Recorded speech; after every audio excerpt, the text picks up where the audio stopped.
And the new thing is that nicotine's very good for you. Who can you trust? Who can you trust? God. That is true. You could trust God. Here we are, trusting God. Look at us. Look at us. Jazz fingers. I'm making my way through the drip, drip, drop. All right, Cydni, our last few episodes have been about finding peace and happiness during times of trial. Today, we wanted to talk about how during those difficult times and just in life in general, life becomes a lot easier if you just surrender yourself and align yourself with God's will. That makes me think of a raging river that if you're trying to swim against it, that's very difficult, I would imagine. I would never do that. I hate the water, but some people probably would try. And you go against the current, but instead you just relax and your head gets banged on rocks and you almost drown, but you find purpose in that, right? Isn't that what we gathered? That you're not going to feel good all the time, but you don't have to feel good all the time. It's okay to not be happy all the time. But also, if you're drowning a little bit, that's okay. I think that was one of the worst analogies I've ever heard. Could I just mention this, though? Speaking of water, we have bath bombs and the prize in them. Have you seen those? There's bath bombs and they have a prize in the middle. You know what I'm talking about? Yes. Okay. We have those, and there is a collection of little baby Jesuses or grown-up Jesus. It's a surprise. The bath bombs is Jesus surprise. What? I got them. Why? For Christmas. For you or for your children? No, for my children and for neighbor gifts. Can you imagine that if you're like, oh, a bath bomb, and then it's a baby Jesus? That would be an ultimate surprise. But I just wanted to say, speaking of this, it has nothing to do with anything, but Iana used one recently, and there was a Jesus, and we were like, oh, look, there's a Jesus in the bath bomb. That's funny. And then she was putting it on the water. She's like, he does walk on water. And then she said, I bet those fish that day were like, what's going on? I didn't know they could do that. And I just never in my life considered the perspective of the fish when Jesus walked on water. Do you think they were following him? I think so, because how else would they have that conversation Iana made up? That's true. They're like, look at this trick. Never seen it before. Well, I'm pretty sure they knew that it was God walking on water. They did, but I think that sometimes in our life we know it's God, but we're still a little surprised. That was a good tie-in there. Thank Good job. you. Anyway, that's what I got. I'm just letting it flow. That's what flowed in me today, was Iana's testimony that Christ did walk on water on Tuesday PM's bath time.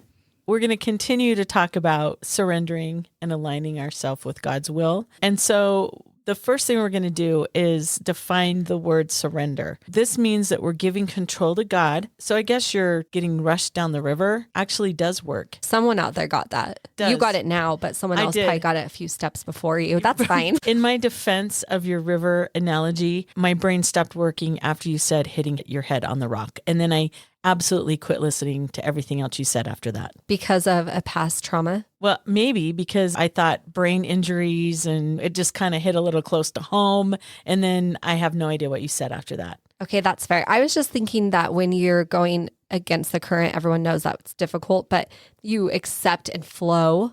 I think it's still difficult. I do too. I now understand what you were saying. I just couldn't get past the brain trauma. In your defense, I probably said it really weird and wrong. Or in my defense, I honestly did stop listening. In your defense, I did talk about a river then to a bath bomb that had baby Jesus in it. All right. So you're giving the control to God and trusting in his plan and just letting go of our own desires. The world often sees this as a weakness. Oh, you're going to surrender. That's negative to the world. But when you're surrendering yourself to God, it shows great strength and humility. You're giving up what you want and those earthly desires and pleasures or choices or whatever to honor your Father in heaven.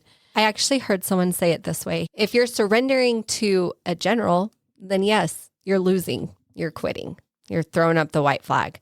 But if you surrender to God, that is the ultimate victory. And I liked that. That's a really good way to look at it. The example I thought of was me as a teenager and thinking my parents didn't know anything. You know, they give advice and tell you what's up and what's down and stuff. And I just thought, what do you know? You're old and you don't remember anything. I'm just so glad my kids won't think like that. I'm glad that they're just like, wow, this woman's intelligent. I hear that every time I'm around your children. Yeah. Actually, they say that. They're like, did you know that's my mom? She's brilliant. I don't know what I did right there, but I'm going to encourage this delusion. You're absolutely right, Cydni. But the older I get, the more I realize that my parents, not only did they have experience, but they had gained wisdom and they were trying to pass it on to me. In Proverbs chapter 3, verses 5-6, it says, "Trust in the Lord with all thine heart, and lean not unto thine own understanding. In all thy ways acknowledge him, and he shall direct thy paths." So we don't have the same perspective as God. Just like I didn't have the same perspective as a teenager as my parents. They had more experience. They had gained more wisdom. Obviously, our Heavenly Father has gained the ultimate amount of wisdom and knowledge and perspective. As I was reading the scripture, it reminded me of in Isaiah chapter 55, verses 8-9.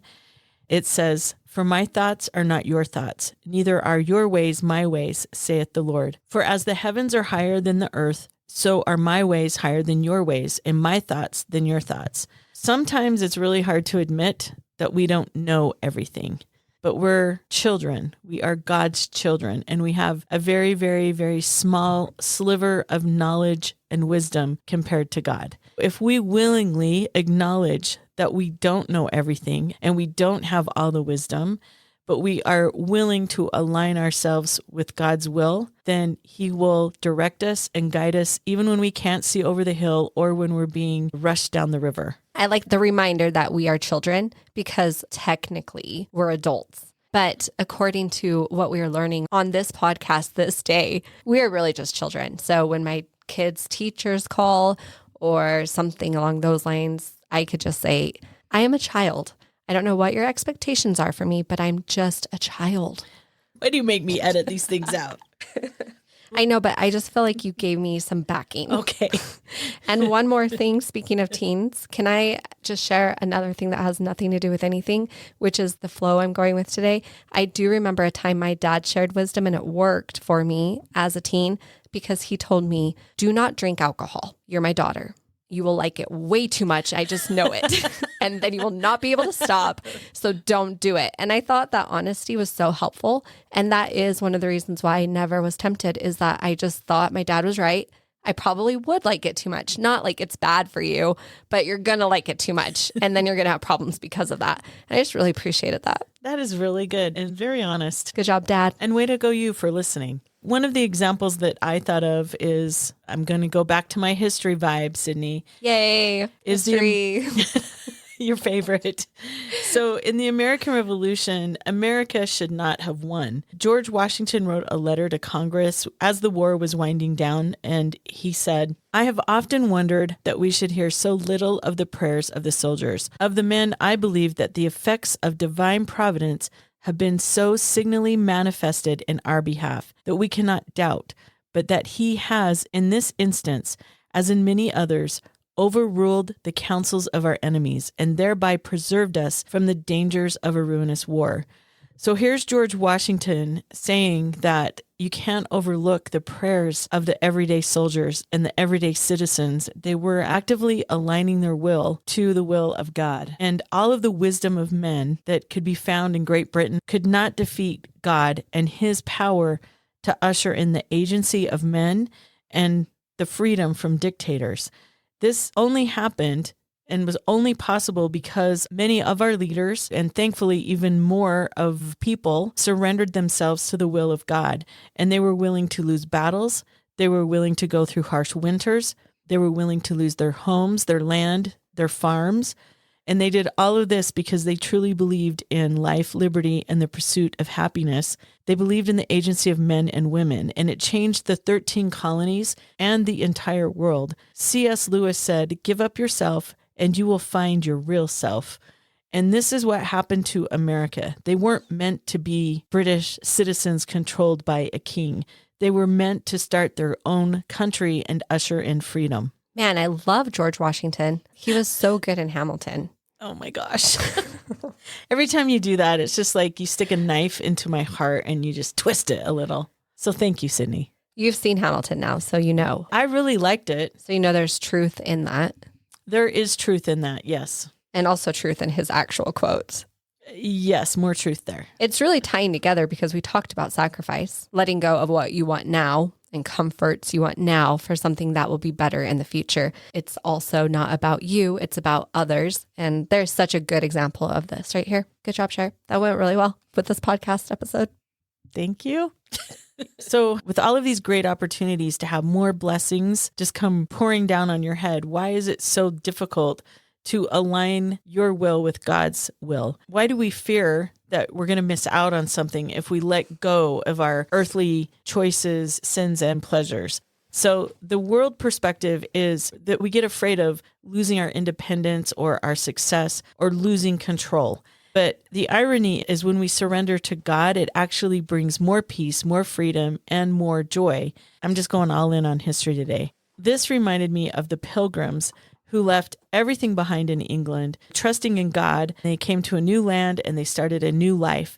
And William Bradford said, "Thus out of small beginnings, greater things have been produced by his hand that made all things of nothing, and gives being to all things that are. And as one small candle may light 1,000, so the light here kindled has shone unto many, yea, in some sort to our whole nation.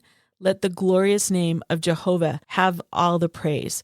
So God made all things out of nothing, and just one candle can light 1,000. That's all God needs to make something beautiful from each one of us, if you're willing to surrender yourself to Him. That quote reminds me, I just recently listened to a sermon where the preacher said, nobody puts a candle in a lit up room. But then I was like, there are scents that some people do. But that aside, let's just pretend that doesn't have to do with it. But he says that candles are meant for dark spaces because the light's needed. And so often we are given challenges as Christians to help our lights come out so that then God can have us in places that we need to shine. And I like the question, why do we fear we will miss out? Because I think that's a real honest feeling. I think that when it comes to certain words like submit or surrender or obedience, that it does feel like we're going to give something and not get anything back. And we're going to lose everything. And it just feels that out of control, chaotic feeling that is not comfortable. It is a true human nature that we would rather hold on to pain that we are familiar with than to maybe have joy that is a lot better. But we just want to hold on to what we know and not let go. And I love this quote by Jackie Hill Perry. She says, "We think if we give up what God is telling us to give up, if we hand over that thing that means the most to us, if we just decide to stop bowing down at the foot of the idols of our own making, we reckon that surrender to God somehow will relinquish our joy. This is an ancient lie, because what it says is once my hands are open and empty, that God is not big enough or good enough to fill them up again." And I think that's really important to think about. Why do we feel like if our hands are empty, God cannot fill them bigger? Is it we don't feel like we're deserving enough for it, or that what we have is enough and that's it and we're not going to get more? So how dare you even dream bigger or expect more or want more? And so I think that is an ancient lie. I also heard the most interesting illustration of surrender I've never heard before, where this woman talked about the woman at the well with surrender. So here's a woman and Jesus at the well, and Jesus asks her for a drink of water, and she doesn't give him a drink. She is like, "How is it that you, being a Jew, asketh me, which am a woman of Samaria, for a drink? Because Jews have no dealings with us." Jesus is asking for something, and there is immediate doubt and a lack of understanding and not just obedience. It's like, why are you doing this? And in her defense, I was thinking when I read this woman's been married 5 times, it says, right? Yeah, multiple times. I don't remember how many. So maybe at first she's like, here's another man asking for something. I feel like that's to be added. She's just dealt with several men, and now she's like, oh, great, someone else wants something from me. We don't even have anything to do with each other. Like, what is going on? And I think that's okay. You know, at first she just hesitates. She doesn't understand. She doesn't want to do it. But Jesus said this to her: "If thou knewest the gift of God and who it is that saith to thee, give me drink, thou wouldest have asked of him, and he would have given thee living water. So if you just understood a little bit more and had a little bit more faith, you would never have hesitated. And then she says, sir, thou hast nothing to draw with. So he doesn't have his own pitcher or anything to draw the water up. And what came to my mind when I read this is that sometimes I think we don't surrender or submit or give what we have because maybe we don't feel like it's enough. And maybe I'm stretching this a little bit, but it just came to my heart that maybe sometimes what we have just doesn't feel like it's enough to give, so it doesn't even matter. But what I love so much about this story is that eventually the woman's like, okay, I'm in. Give me this water that you talk about because it's the living water. He says, if you keep drinking this water, you're going to thirst again. But if you take what I have, you will never thirst again. And she says, I'm in. I'm interested. I would like this. Then she leaves her old pitcher and she goes to town and she tells everybody about the situation. The story here of surrender is of really human feelings of fear and doubt and lack of understanding, but then getting to the point of believing so much that you leave behind everything that you had and you go forward.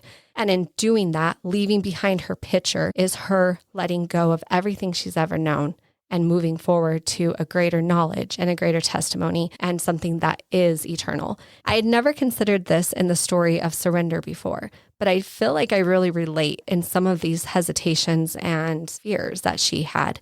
And I hope one day I could say, okay, I'll leave my old picture behind because there's something so much better ahead of me. This is such a great example because this was a woman who I am assuming had a very bad reputation in the community. She was also someone that was looked down upon by Jews, but God knew what was in her heart. And going back to William Bradford's quote, where he said, by his hand that made all things of nothing, I'm sure she thought that she had absolutely nothing to give, zero things, except for a bad reputation. And that was probably about it. But God knew what was in her heart. And he used this woman to testify that he was the living God, that he was there to save all mankind, because he knew that she would leave everything behind and run into town and start telling everybody. I think that is a great example of what God can do when we choose to surrender and align ourselves with him. And I think that ties perfectly in the beginning when I talked about water because there's more water. So there you go. Very good point, Cydni. Another thing I think people might think of is, will I lose my joy if I surrender to God? And I think it's okay to think, well, if I fully submit, will I still be happy? Because we don't understand that true, full, 100% obedience brings joy into our lives. When I was little, I don't even know whose book it was. I don't know if it was my mom's or one of my brothers. I have no idea. I know it wasn't my dad's. Reading's not for real men like that.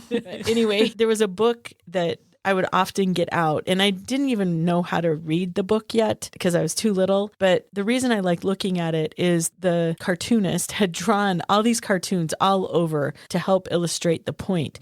And one of the pictures that I clearly remember is they had taken and drawn like cigarettes wrapping up somebody so that they couldn't move. And my little brain understood at a very young age how you can get chained by your earthly choices.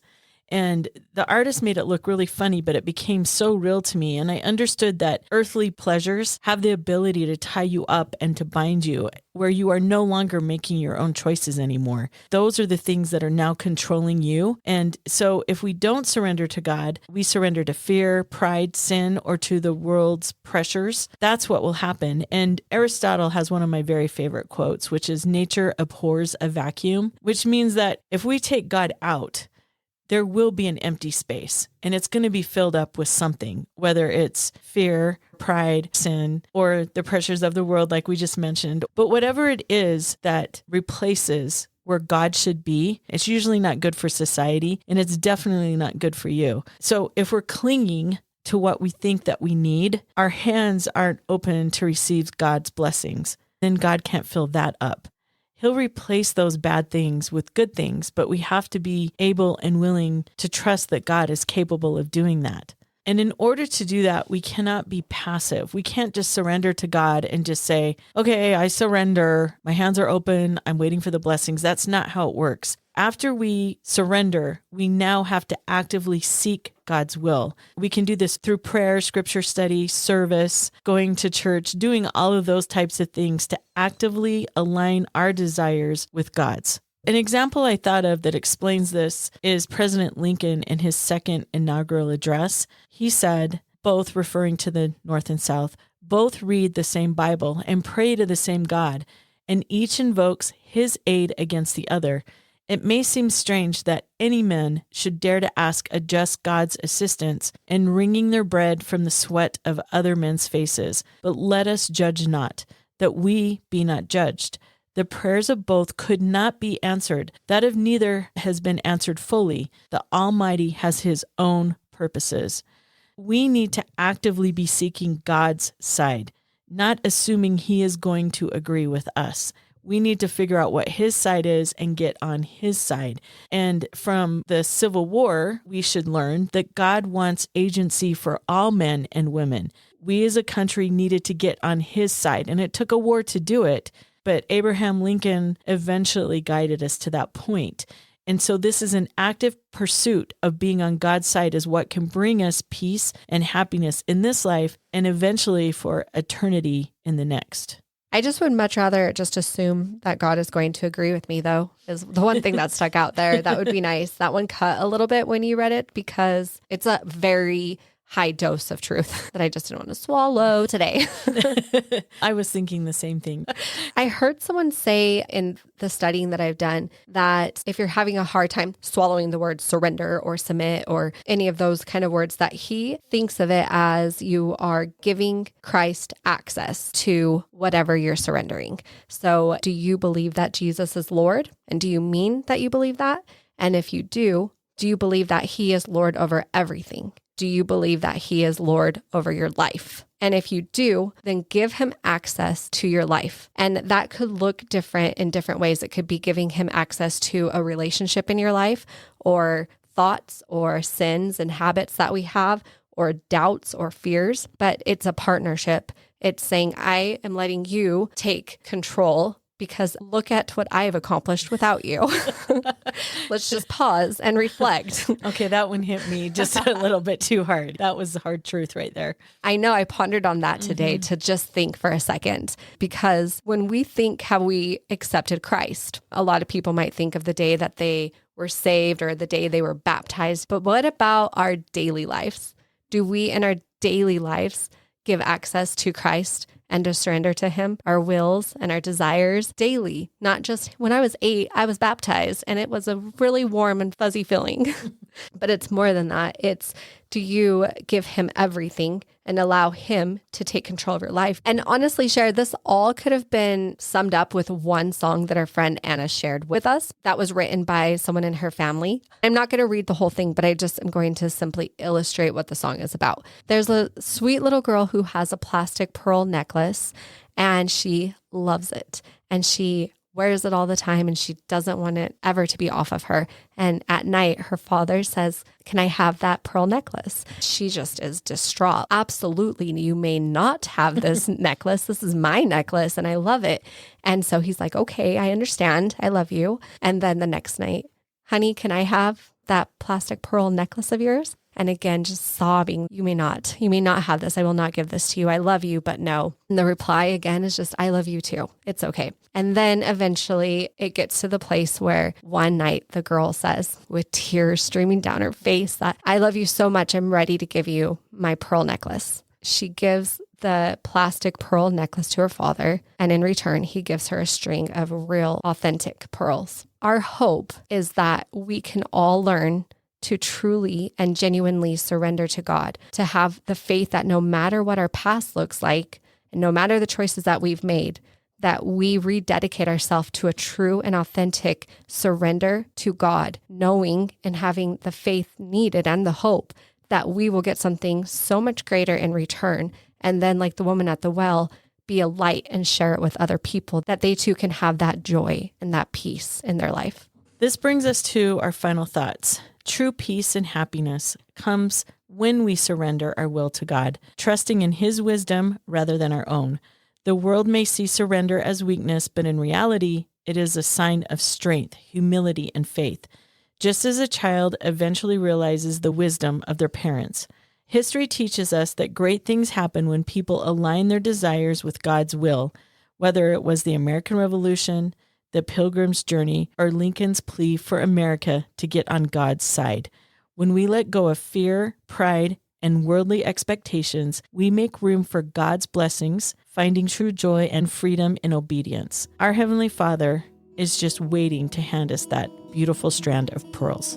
We challenge you to give up something, and in replace, we challenge you to try to add something positive, whether it's more prayer, more journaling, or more of an attitude of gratitude. This is our prayer. From Cydni and Sher. Or vitamins. Maybe add more vitamins. I'm forging my way through the tip top. I'm living my life through the drip drop. When eternity's plan, I just can't stop. I'm making my way through the drip drop. All of this? All of it. All of it? We want to talk about all No. of it. We don't want to do that. Sorry, my brain, I feel like I'm 10 seconds behind everything. You say something and then I get it like later. It's like, oh, I get it now. I think you don't have to take accountability for that. It'd be me. No, it's me. I'll just interrupt you when I want to. Is Okay. that fine? Is someone here? Does he just bark sometimes like a dog? Hold on, let me make sure I read this right. Bum, bum, bum, bum, bum, bum. That's my reading noise. Is that fine with you? Yeah. If I don't read the Bible exact? If I make up stuff, is that fine? Yeah, go for it, Cydni. I'll just be quiet so it's easier to edit. Are your editing skills scared right now?